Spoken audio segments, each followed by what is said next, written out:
can. I will ask you for your number 6 choice of 2011. My number 6 choice is a film that I suspect almost didn't make it anywhere at all. It's a film called Margaret by the American writer-director Kenneth Lonergan. Do you remember me from the bus accident? It's a tragedy. You cannot bring her back. I'm talking about telling the accident investigators what really happened. But you already talked to them. I know that, but I lied. You're gonna go home, you're gonna do your homework, and I'm gonna lose my job. And who's gonna take care of my family? You? Anna Paquin in that film, I'm delighted to say, was nominated in the Critics' Circle nominations in Best Actress. This is a film, really, that you're doing the service to here. It's a film that's been rescued by critics. It's one of the stories of the year. Maybe the very few times that critics make a damn bit of difference, apart from that one in Ratatouille a couple of years ago. Anton Ego. Yes, exactly. This was a film that actually, by rights, we probably should have seen about 5 years ago. It was Lonergan's follow-up to You Can Count on Me, which was another terrific film that I think is now 11 years old. Mired in, I think, an ongoing legal dispute with Fox that backed it.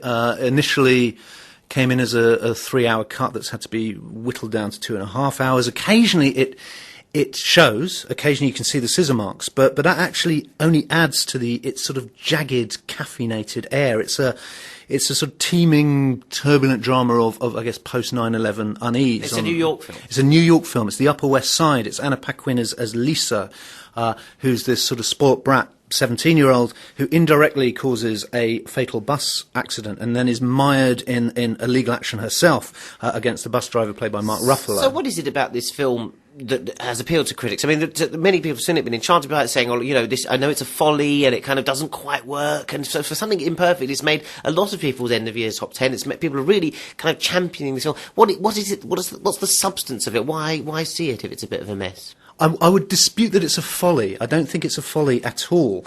I don't think that there's anything even indulgent about it. I think that it's it's like sort of Tom Wolfe's Bonfire of the Vanities. Right. It's this sort of sprawling overview, colourful social history of this little bit of New York and all of the angst and the games people play and the fact that this character Lisa spins this drama into her own redemptive saga, and it's about the roles that we write for ourselves and that impact on others. So it's in an intelligent New York. Yeah, it's really, it's smart as hell, and it's bourgeois as hell.